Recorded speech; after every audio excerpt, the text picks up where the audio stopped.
Hey everyone, and welcome back to the channel. Today, we're diving into a story that proves you never really know what's happening behind your neighbor's closed doors, especially when those doors are just a thin wall away. Have you ever wondered what sounds drift for your apartment walls? What lives are unfolding just feet from your own? Our story begins with Mark, a newlywed, fresh off college, living the dream with his vibrant wife, Sarah, in a bustling city apartment. Their love life? Let's just say it was passionate, uninhibited, and definitely not quiet. But when their enthusiastic newlywed sounds start causing a commotion next door, their sophisticated neighbor, Eleanor Vance, decides it's time for a very frank, very unexpected conversation. And trust me, what unfolds next will absolutely shock you. My wife, Sarah, and I had just gotten married, fresh off college, and found a cozy, albeit small, apartment in a bustling city complex. Our main priority, naturally, was each other. Sarah, a vibrant and passionate woman, had an insatiable zest for life, especially when it came to our intimacy. She loved to be in control, preferring to be on top, and we'd seize every moment, day or night, in our little haven. Right next door lived a single mom, Miss Eleanor Vance, with her two teenage kids, Eleanor, in her early 40s, and both her children, a boy and a girl in high school, were remarkably striking. Our walls were thin, and in our newlywed bliss, we were often oblivious to our surroundings. Sarah, during our most passionate moments, would be incredibly vocal. I'd sometimes feel a flush of embarrassment, but she'd just laugh it off, saying, "I can't help it, honey, it just feels too good to hold back." 6 months into our marriage, Sarah got pregnant. We started to slow down, becoming more mindful of our neighbors. One morning, running a bit late for work, I bumped into Ms. Vance by our apartment doors. "Morning, Miss Vance," I greeted, trying to sound casual. "Running late today?" She smiled, a hint of weariness in her eyes. "Good morning, Mark. Yes, I have an early client meeting."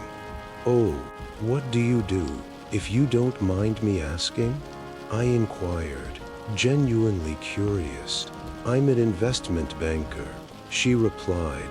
"Actually, are you headed downtown? Could I catch a ride with you for a bit?" "Sure thing," I said, surprised but happy to help. "Just give me a minute. I'll pull my car around. I'm flexible today." "That would be wonderful.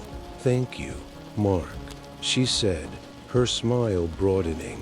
As we drove, I asked about her life. She confided that she was divorced, her ex-husband a distant memory after years of emotional neglect. She mentioned they still occasionally met, mostly for the kids' sake, sometimes even sharing a meal. I hesitantly asked if there was still any intimacy between them. She just chuckled, a deep, knowing sound, and playfully punched my arm. She explained she was meeting her client at a coffee shop on Elm Street. I was so engrossed in our conversation, I offered, "Mind if I join you until your client arrives? I'm happy to wait. You're very friendly, Mark," she said, a warmth in her voice. "Come on in, then. It's no problem." Inside the coffee shop, we found a window seat. I couldn't help but notice Eleanor more closely. Even in her 40s, she radiated elegance and poise, Her tailored business dresses accentuated her figure beautifully. What struck me most was her confident demeanor, her eyes sparkling with intelligence. A couple of times, she caught me glancing. "Something interesting, Mark?" she'd tease, a playful glint in her eye. She shared that her role as a senior vice president in her bank allowed her more flexible hours, a perk she cherished. We chatted about everything and nothing. Suddenly, she leaned in, her voice softer. "Mark, I find you very charming and easy to talk to. Can I give you some advice?" "About what, Ms. Vance?" I asked, intrigued. "Your bedroom antics," she said, and my eyes widened. "Ever since you two moved in, my house has been quite disrupted." "What do you mean?" I stammered, completely taken aback. Then she explained. "When we first moved in, our bedroom shared a wall with her daughter's room. Her daughter, a freshman in high school, was often disturbed by the loud noises coming from our apartment. She'd come running into my room, asking, 'Mom, are the neighbors fighting again?' I'd have to tell her to sleep in my room. It's been happening for a while now, especially when she's trying to study." My face burned. I apologized profusely, promising to talk to Sarah that evening. Eleanor chuckled again. "It's been less frequent lately, hasn't it?" "Yes," I mumbled. "Sarah's pregnant now." She smiled, a gentle understanding in her eyes. I figured, it's all right, Mark. When you're newly married, everyone's like that. I was too. Back in the day, I only mentioned it because of the kids. They're at a sensitive age. As for me, you two can be as enthusiastic as you like. Did we keep you up too, Miss Vance?" I asked, feeling even more mortified. "Some nights, it was definitely loud," she admitted with a wry smile. Just then, her client arrived. I bid her farewell, walking away with a mix of embarrassment and amusement. But from that day on, my life and our neighborly interactions took an unexpected turn. After that conversation, our two households grew closer. Eleanor's kids started greeting Sarah and me more warmly. That evening, I recounted the entire conversation to Sarah, including Eleanor's gentle critique of our bedroom volume. Sarah, usually so uninhibited in private, was surprisingly mortified. "Oh my God, Mark," she exclaimed, her face flushing. "I had no idea, but when you get so intense, I just lose all control." She vowed to apologize to Eleanor in person. "We should be good neighbors. After all," she added. From then on, I started paying more attention to Eleanor. Part of it was practical.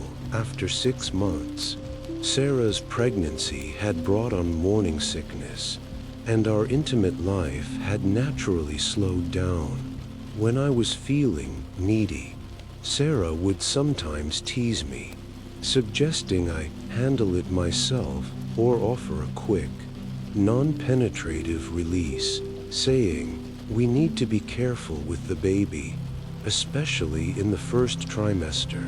It was a period of adjustment for me, and I found my gaze drifting towards Eleanor more often. Our neighborly exchanges became more frequent. Before, my life revolved around work and then Sarah. Now, I found myself observing Eleanor's routine, her effortless grace.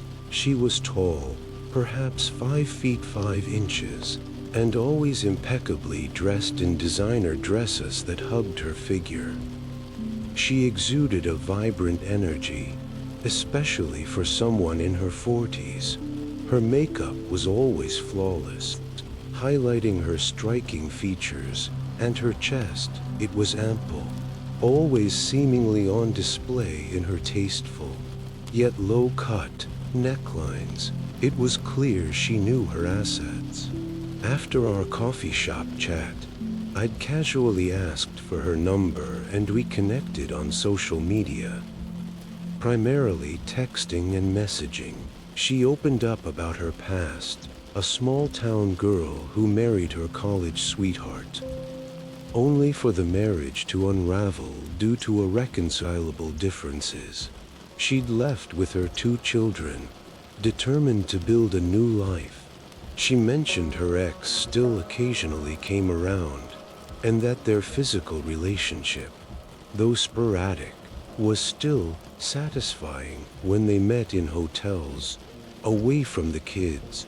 Our apartments had facing balconies, both used for laundry and overlooking the street. I noticed Eleanor's and her daughter's clothes were always high quality and stylish, a testament to her meticulous care for her family. Being an open and easygoing person, our conversations flowed naturally. She confided that she felt a natural closeness to me, almost like a younger brother, which allowed her to be more playful, even a bit flirtatious at times. I found myself enjoying it.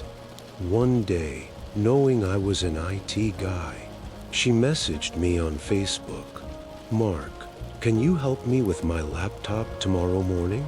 It's been crashing, and I have an important presentation for work in the afternoon." I wasn't sure if she was serious or just testing the waters, but a little thrill went through me. The next morning, after dropping Sarah off at her prenatal appointment, I headed back to our building and rang Eleanor's doorbell. She greeted me with a warm smile, her laptop already on the living room table. "Thanks so much for doing this, Mark. This presentation is crucial." She offered me a drink, then said, "I usually shower before work. Make yourself at home. I won't be long." I settled in, opening her laptop. A quick scan revealed a simple virus issue and several suspicious browser tabs. Out of curiosity, I checked her browse history. What I found surprised me. She frequented online streaming sites, but her viewing preferences were far from the typical romantic comedies or foreign dramas. It was all intense, hard-hitting stuff, action, thrillers, even some more explicit, darker genres. This woman, I realized, wasn't looking for soft romance. She liked things forceful. I quickly uninstalled the malicious software and ran a virus scan. The laptop hummed back to life. While I waited, I glanced through her files, noticing several self-portraits, some subtly provocative. As I was closing a folder, she emerged from her bathroom. I quickly minimized the window.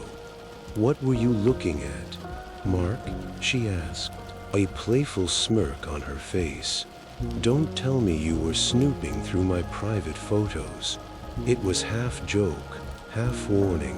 I looked up, and my breath hitched. She was wearing a silken, 2-piece loungewear set, the top a flimsy camisole, the shorts barely covering her thighs.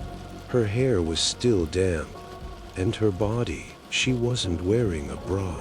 My eyes widened involuntarily. She caught my gaze, a knowing look in her eyes.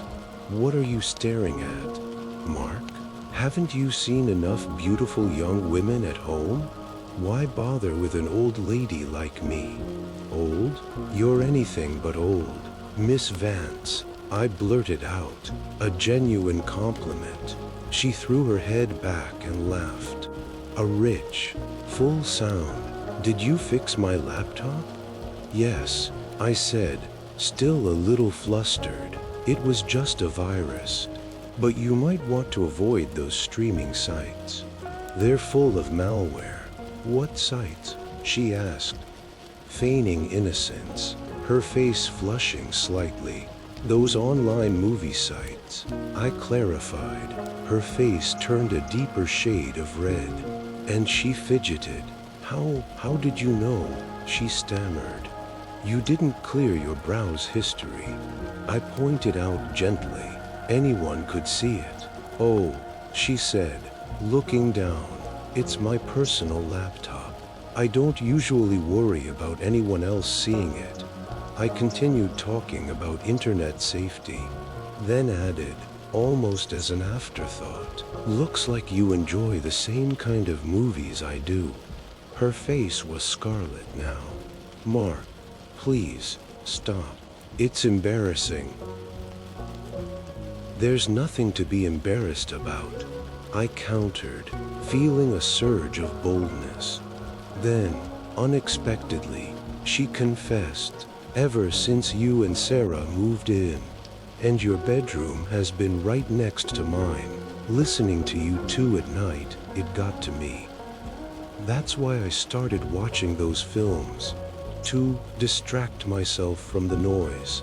My face burned. Now it was my turn to feel mortified. She walked past the table towards her bedroom to change for work. Her breasts, full and firm beneath the thin camisole, seemed to swell with each step.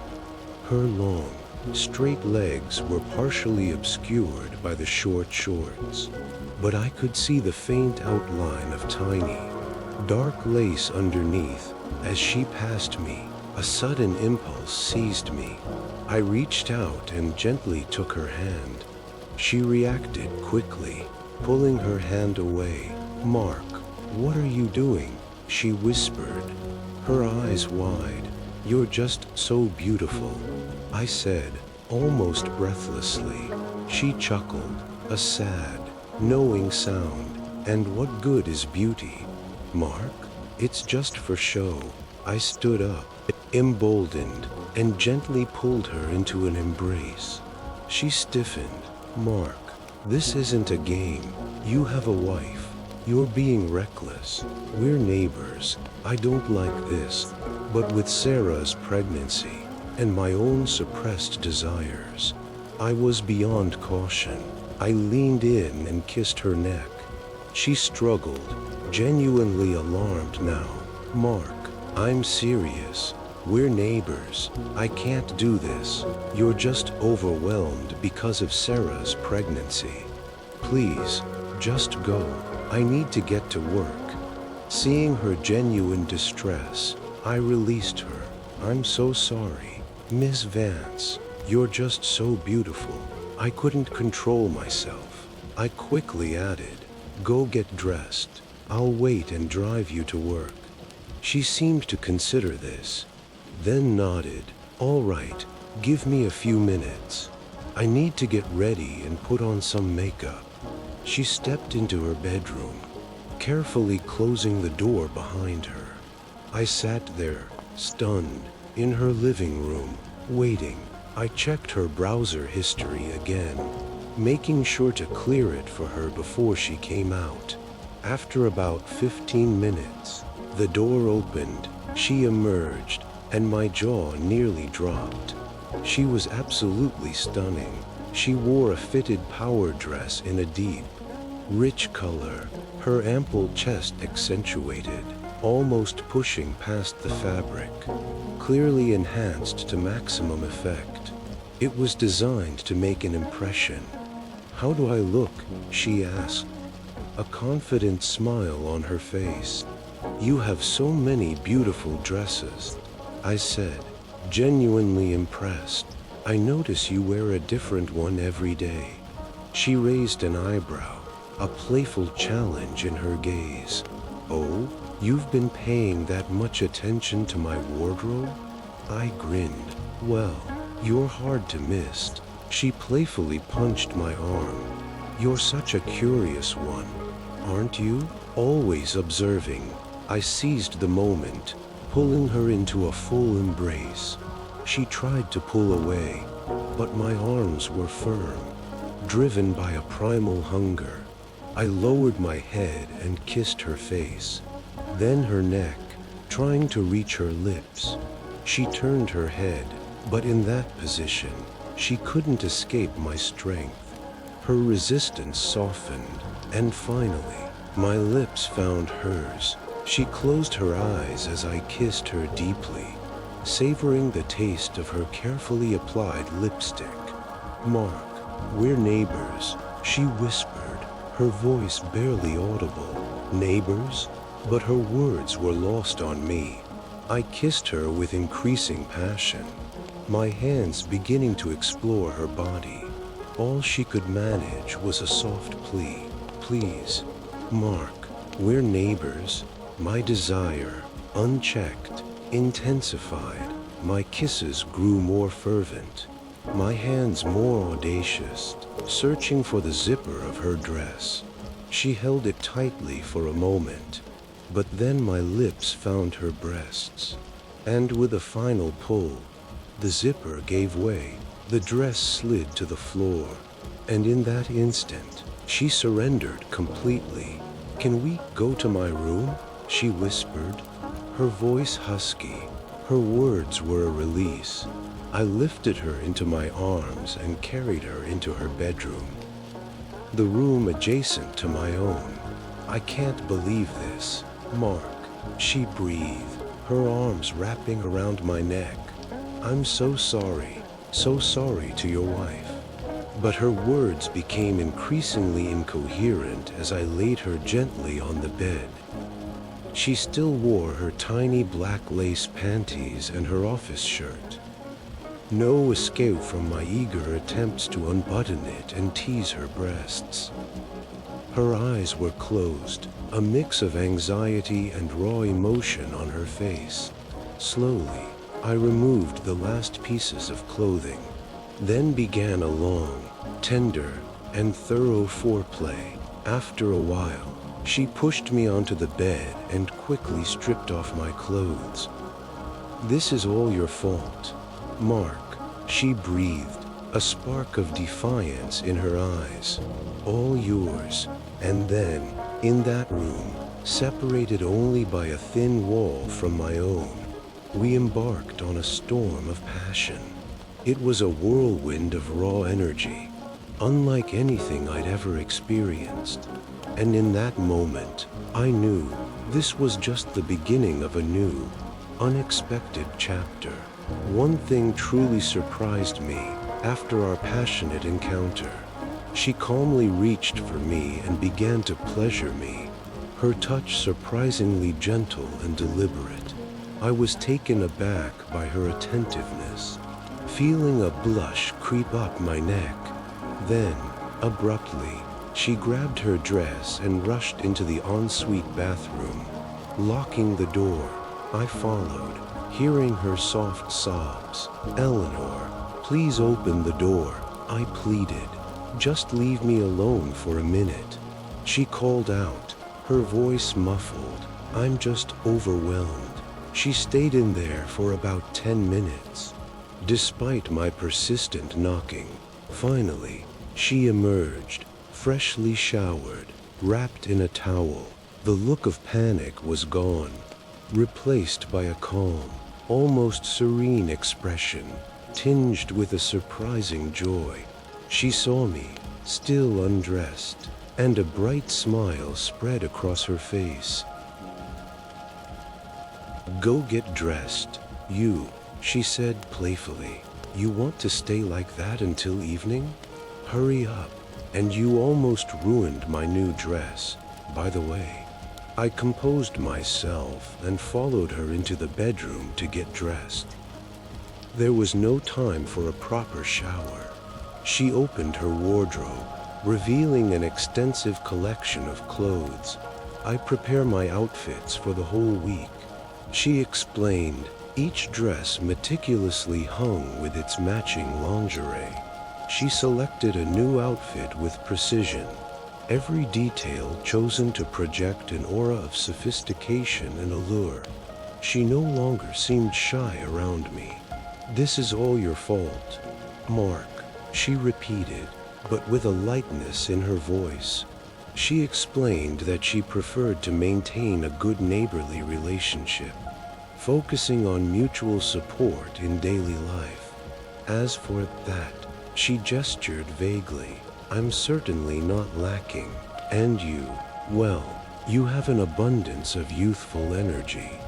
You're fascinating, Eleanor.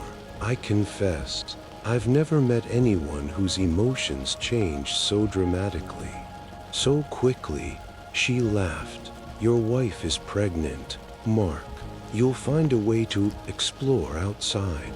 What happened today was unexpected, but for the duration of Sarah's pregnancy and after the baby arrives, I'll give you opportunities to explore other facets of life with me. She continued, you young people, you just rely on brute strength, doing it like robots. I'm long past that phase. Now is the time to truly savor and discover true euphoria. Not everyone gets to experience that. It requires many things: money, health, artistry, and a good partner. I'll share more with you to help you and your wife gain more experience in your marital life. To elevate your passion even further. Watching you two, I see you're wasting your potential, relying solely on your physical strength. Your wife has so much more to discover within herself. That's a man's job, Mark, to help her find those hidden sensations. I was speechless, nodding along, absorbing every word. How do you maintain such a beautiful physique, Eleanor? I asked.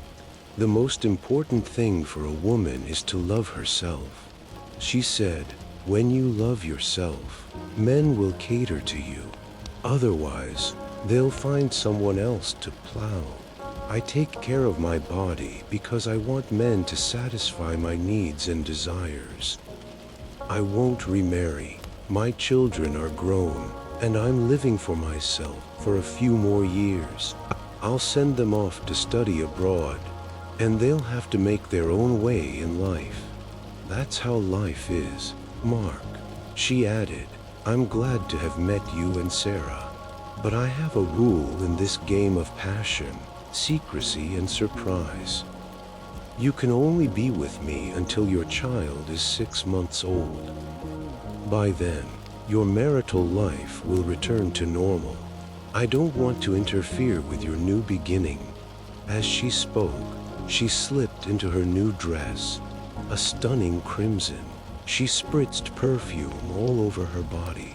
I noticed, intrigued, that she even lifted her skirt and sprayed directly onto her inner thigh. Knew her lingerie. Why do you do that? I asked, curiosity overcoming my shyness. She gave me a mischievous look, because some people like to sniff around there. So I'm always prepared. Truly a woman of refined tastes. She winked. You have a good package, Mark. It's enough to command the show. No wonder your wife screams all night. I blushed, a mix of pleasure and embarrassment. I want you to help me explore more of life's pleasures, Eleanor, I stammered. That morning, I drove her to work.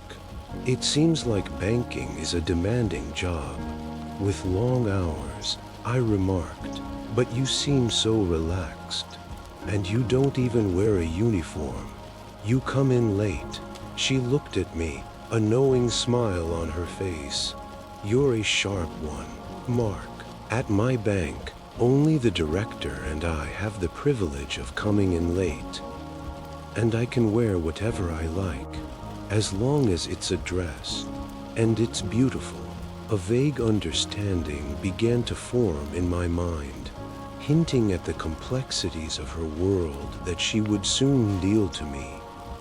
Society, I realized, was far more intricate than I had ever imagined, and it was in this complexity that life truly became interesting. It wasn't just about doing things, it was about knowing how to savor them. Eleanor was about to open up a new world of intriguing possibilities for me. From that morning on, our neighborly bond deepened. Eleanor also grew closer to Sarah. Sarah, with her youthful enthusiasm and straightforward nature, genuinely liked Eleanor. Eleanor recounted how Sarah had apologized for the noise from our apartment when we first moved in. Eleanor had simply smiled and said, "You two are young. Enjoy life together. Now we're friends, so feel free to be yourselves. Don't hesitate to tell me if you need anything."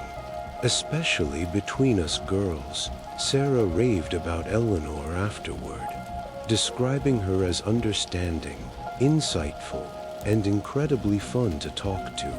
It was as if she'd suddenly gained a wise older sister to confide in daily. Going back to that first encounter with Eleanor, we began messaging each other more frequently, not just about daily life, but often about intimacy and how to enhance it. "Eleanor," I messaged her one day, "when can I be with you again? Last time, it was all you doing the work." She replied with a mischievous laugh, "I told you, Mark, secrecy and surprise. In this game with me, don't rush and ask questions. I'm the one in control." I often wondered about her. Could she have an array of handsome, talented, wealthy men catering to her every whim, making me insignificant in her eyes? Then, one day, her message popped up. "Do you have to pick up your wife today?" "Yes," I replied. "Take her home, then come to my office. I need some help with my work computer again." My heart leapt. Computer help usually meant something more. Remembering her earlier instruction to wait until after 6 p.m., I dropped Sarah off at home, making up an excuse about a client meeting. I didn't forget to shower. Knowing Eleanor's meticulous nature, I arrived at her office, on the 15th floor of a downtown high-rise, with glass windows overlooking the picturesque Central Park. Her private office was lavishly appointed. I imagined this was where she entertained Winnie. I found her at her desk, working. "Wow, Eleanor," I exclaimed, "your office is stunning. And so are you." She smiled. "Sit down, Mark. Make yourself comfortable. Help yourself to a drink." She finished an email. "Once I send this, you can fix my work computer." I grinned. "Can I fix your personal computer too?" She chuckled. "My personal computer is fine today. Haven't you learned your lesson from last time? You're so bold. But it's not just about brute strength. Life has many more fascinating things to offer." Soft, instrumental music played in her office, creating a calming ambiance. I felt like I could just drift off to sleep. She stood up. "Come take a look. It's not printing properly. Normally I'd call IT, but I wanted your help. I was just waiting for you to ask," I said, winking. She laughed. "You're a naughty one. Fixing computers is child's play for you, isn't it?" A few minutes later, the printer was working perfectly. I found her standing by the large glass window, gazing at the sunset over the cityscape. She turned. "All done?" Grabbed 2 glasses of wine from the cabinet. "Let's enjoy the sunset together." I scurried like an eager puppy. She looked absolutely breathtaking. She wore a long, flowing white dress, with hints of black lingerie peeking through, adding a touch of mysterious allure. She leaned against the wall by the tall, floor-to-ceiling windows, the blinds wide open. I approached her, 2 wine glasses in hand, my hands trembling slightly. She noticed, a playful smirk on her face. "You're usually so bold, Mark. Why are you trembling now? Getting cold feet before the battle even begins?" I had to admit, "You're just so beautiful, Eleanor. There's a power that radiates from you. It makes me a little nervous." She smiled. "Come here." I handed her a glass of wine. She took a small sip, then unexpectedly pulled my head down and kissed me, transferring the wine from her lips to mine. The suddenness of it made me choke slightly, but I quickly recovered. This was a game I remembered from my dating days with Sarah. Then, I was the one initiating. Now, I was the one caught off guard. I drained the wine from her mouth, feeling a surge of adrenaline. I then took a sip from my own glass and made her drink from my lips. The 2 glasses of wine were enough to bring us closer. "You're incredibly daring, Mark," she said, her eyes sparkling. "I like that you jump into the game so quickly." I wrapped my arms around her from behind, swaying gently to the music as we watched the city lights illuminate around the tranquil lake. She turned in my arms and kissed me passionately. Perhaps the wine had emboldened her. She stroked my arm. "Indulge me, Mark. Only you can truly indulge me." "Yes, Eleanor," I whispered. "I want to indulge you completely." "Good," she murmured. "Take off my dress." Then, I fumbled with the delicate, expensive fabric, trying to peel it from her increasingly warm body. She laughed softly. "If you want to enjoy me, Mark, you need to learn how to handle these designer pieces properly." To work quickly and avoid damaging her dress, I was left with only her sheer black lingerie, her tiny panties already damp. And so, in her executive office, she meticulously guided my every move. In her hands, I felt like a novice, a raw talent being expertly tutored. But this didn't diminish the passion. After only a few minutes, I found my rhythm, lifting her higher and higher. She was clearly surprised by how quickly I learned. We explored every position imaginable, on her desk, on the office chair, even pressed against the wall. Both of us standing, we explored every height, every angle, a truly exhilarating and comprehensive collection of experiences. From the desk to the small daybed in her office, everywhere bore the traces of our shared passion. After our climax, we held each other, exchanging sweet kisses. About 50 minutes later, she stirred, her eyes soft and affectionate. "You were amazing, Mark," she whispered. "I loved it. Thank you." She then walked into her private bathroom. "You should go first," she said. "I'll leave later. We don't want the building security to get suspicious." I thanked her and left, my mind still reeling from the unexpected pleasures this woman had introduced me to. From that day on, I was treated to this extraordinary specialty almost daily. And that's where we'll leave Mark and Eleanor for today. What began as an awkward neighborly complaint spiraled into something far deeper, far more complex, and undeniably intimate. Eleanor, the elegant investment banker, becomes more than just a neighbor. She becomes a mentor, a confidant, and a surprising source of unexpected passion. This story isn't just about what happens between two people. It's about the unspoken desires that lie beneath the surface, the unexpected connections that can form in the most ordinary places, and the intriguing ways life finds to challenge our perceptions of love, desire, and maturity. What are your thoughts on Mark and Eleanor's unfolding story? Have you ever had an unexpected connection with a neighbor? Let me know in the comments below.